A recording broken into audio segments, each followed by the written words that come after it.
In this video, I'll be showing you how you can restore the Chrome download bar at the bottom of the screen. So first of all, what you need to do is go down to the search bar here and click in Google Chrome. From here, you need to right click on it and click Open File Location. From here, you need to find the Google Chrome shortcut from the programs and click Properties.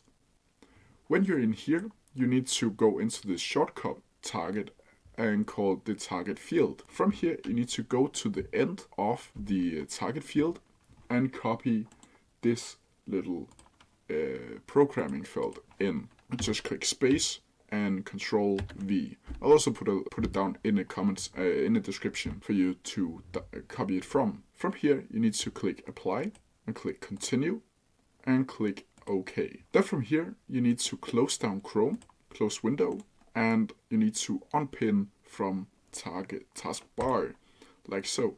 From here, you can just go to the start and click in Chrome again, and then you can start downloading something, and it should be popping up like it normally would down at the bottom of the screen.